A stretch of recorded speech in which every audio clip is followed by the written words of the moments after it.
네, 안녕하세요. 주부생입니다.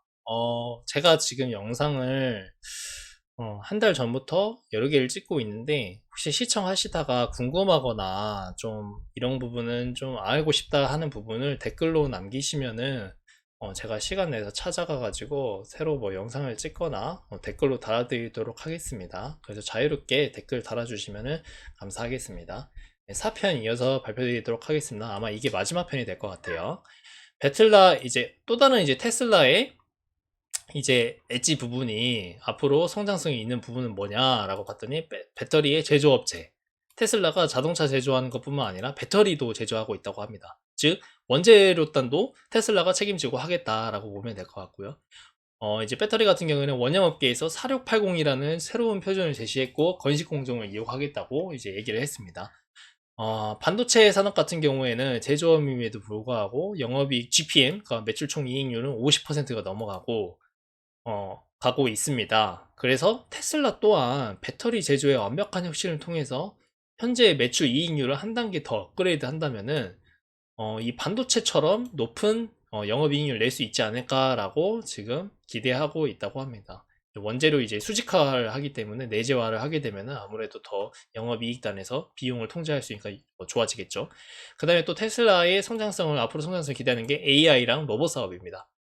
이거는 좀 너무나 먼 미래긴 한데 앞으로의 기술력이 좀 발전이 되고 하면은 좀 큰 성장성이 낼 수 있겠다. 하지만 단기적으로는 좀 기대가 어렵다라고 보시면 될 것 같고요.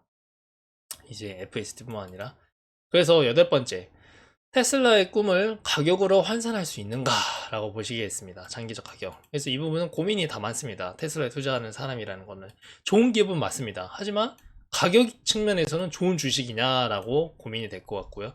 절대 시총 측면에서 2030년 테슬라가 미국 시총 1위에 등극하고 미국 시장이 지금보다 2배 커진다고 가정을 하면은 지금 현재 애플의 시가총액보다 두세 배 정도는 더 커져야 된다고 합니다. 그러면은 지금 현재 유상증자라든지 그 희석 물량을 감안했을 때 지금 900 빌리언 정도이므로 OT에서 6T 정도, 그러니까 한 5배에서 6배 정도까지, 그러니까 이게 한 5천조라고 보시면 돼요. 5천조에나 6천조까지 오를 수 있다면 5배 정도의 업사이드가 있다라고 보시면 될 것 같고요. 그러니까 시총만 1위를 하려면요 앞으로 5배 정도 더 성장을 해야 된다라고 보시면 될 것 같고, 그래서 현재 GPM이 더 개선될 수도 있지만 앞으로 2021년도 전체 자동차 판매량을 보면 지금 자동차 전체 시장을 보면 2021년도 기준 5,400만 대입니다. 하지만 2030년도까지 전체 차량 중에 45%가 전기차로 대체가 된다면 2,400만 대 정도가 전기차라고 보시면 될 것 같고요. 이제 국가로 이분이 러프하게 추정을 했는데 미국은 1600만 대, 유럽 1300, 중국 1900, 기타 600만 있는데 이 중에 45%가 700만 대, 그 다음 유럽 700만, 중국 900만, 250만. 이 중에서 테슬라의 점유율이 50%, 15%, 15%, 15% 했다고 가정했을 때 테슬라 판매량은 350, 100, 130, 30만 이렇게 보시면 될 것 같습니다. 그래서 약 600만 대 가량이 이제 판매가 될 것 같다고 이제 추측을 하고 있고요. 21년도 기준으로. 이제 ASP 기준으로 가격이 7만 불에서 7만 불 정도니까 한 대당 약 한 7천 몇백만 원 정도. 그래서 총 토탈 420 빌리언, 약 한 420조. 영업이익은 한 100조 정도, 100에서 130조 정도 영업이익을 날 수 있고, PER 한 25 정도 받을 수 있다면 한 2T 정도, 한 시가총액으로 2천조 정도 되지 않나. 그러면은 연평균 한 8% 수준으로 지금 성장을 하지 않을까라고 생각을 하고 있습니다. 아, 이게 죄송합니다. 이게 제가 봤을 때 이거 2030년 기준으로 말하고 있네요. 그래서 근데 앨런 머스크가 600만 대 파는 게 아니라 1000만 대를 판다고 가정을 하면은 600B, 영업이익은 150B, 당기순이익은 120B니까 PER을 한 30배로 멀티플을 더 높게 쳐주면은 3,500조. 그러니까 연평균 15% 정도 성장할 수 있다라고 이렇게 앞으로 추측을 합니다. 제조업체로서 테슬라는 위대한 기업이긴 하나 현재 가격에서 투자 대상으로는 애매하다라고 보시면 됩니다. 잘 되었을 때 연평균 15% 정도니까 굳이 이렇게 좀 불확실한 것에 대형주에 투자할 바에 좀 더 엣지 있는 중소형주 더 성장성이 폭발적인 그런 주식에 투자하는 게 낫지 않나 뭐 이렇게 말씀하시는 것 같고요. 하지만 10년 뒤는 너무나 먼 미래인데 모든 걸 잘 나왔을 때 3배 정도 주가 상승은 인건비 안 나온다 뭐 이렇게 뭐 말씀하신 것 같은데, 그 다음에 추가로 이제 또 고려해야 될 게 이제 FSD 차량 부가 서비스 슈퍼차저 이렇게 하는데, 이 지금 현재 지금 이분이 하고 있는 게 뭐냐면은 2030년도까지 얼만큼의 업사이드가 있을까라는 측면에서 2030년도까지 매출이랑 영업이익 성장률을 보고 있는 거예요. 그래서 방금 제가 차량 판매 부문에서 말씀을 드린 거고, 이제 다음으로 설명드릴 거는 FSD랑 슈퍼차저를 설명을 하고 있을 건데, 가정을 편하기 위해서 구독은 없고 그냥 전부 다 그냥 사는 걸로, 구독제가 아니라 사는 걸로 하고, 현재 미국은 FS 채택률 15% 이하, 글로벌은 7%인데 앞으로 FSD가 더 발달됐다고 하고 350만 100만 차량 판매수, FSD 채택률을 미국 25%, 유럽 20, 중국 5, 기타 15% 했을 때 FSD 판매 유닛 수는 90만, 20만, 5만, 5만 정도라고 보시면 될 것 같아요. 그래서 총 이 자율주행, 풀 셀프 드라이빙 채택한 테슬라 자동차 대수는 120만 개라고 보면 될 것 같고요. 그래서 ASP 가격은 한 개당 약 2만 불 정도 보시면 되고, 그러니까 판매 가격은 구독료보다 더 비싸니까 2만 불 정도 되고, 그게 25빌리언, 영업이익은 15빌리언으로 지금 추정을 하고 있습니다.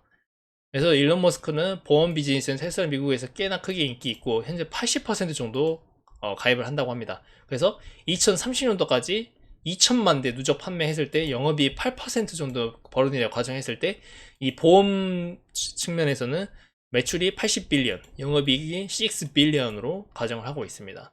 FSD와 보험은 차가 많이 팔릴수록 성장을 하겠죠. 네, 이거는 테슬라의 경쟁력이라고 보시면 될 것 같고, 그래서 600만 대 기준으로 17빌리언 정도 순이익이 추가하면은 100빌리언 순이익이 있고, PER 25배를 받을 수 있다면은 2.5, 2,500조 정도 시가총액이 되지 않을까 해서 CAGR 연평균 12% 성장을 한다고 합니다.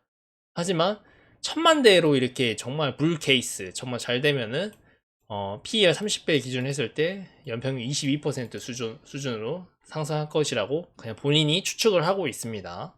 추측이니까 가정에서 감안해서 들으시면 될 것 같고요. 슈퍼차저는 충전 비용 관련 과정이 어려워서 그냥 패스하셨다고 합니다. 그래서 테슬라가 비싼가 싼가를 지금 사람들이 고민을 하고 있다고 합니다. 이 미래에 얼마나 공감할 수 있는가에 따라서 10년 뒤 5배라면 아주 훌륭한 투자 대상을 대상이 되지 않을까 생각을 하고 있고요.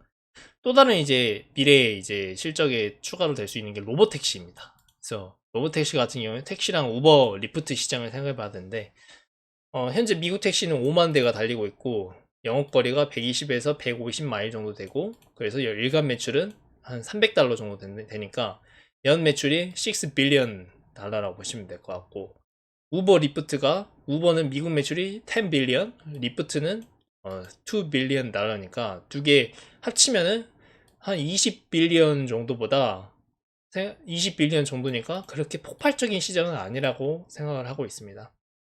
그래서 이분도 이제 로보택시가 오면은 테슬라가 자율주행 하면 로보택시 사업도 한다고 했으니까 이 시장이 100% 로보택시 택시 사업이 로보택시로 전환이 되고 2배 더 커진다 하면은 시장의 크기는 50에서 100빌리언 달러. 그래서 여기서 애플 정도의 점유율을 차지한다면 60% 정도 되니까 30에서 60빌리언 달러로 순이익이 70% 구현한다면 20에서 40%. 이건 어디까지나 가정입니다. 로보택시가 언제 올지도 모르고.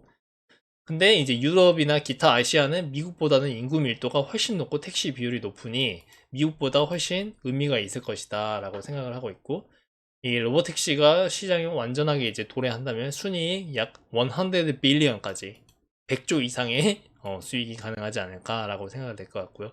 이 로보택시는 정말 언제 올지도 모르니까 여기서는 이제 투자자 입장에서는 시각이 다 다르다고 합니다.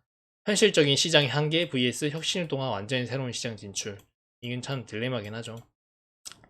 그다음 5번째 같은 경우는 ESS 시장인데, 생각보다 발표가 좀 길어지고 있네요. 4편은 여기서 마치겠고, 좋아요, 구독하기는 큰 힘이 됩니다. 네, 영상 제작에 큰 힘이 되니까 부탁드리겠습니다. 여기서 이만 발표 마치도록 하겠습니다. 마지막 화에서 뵐게요.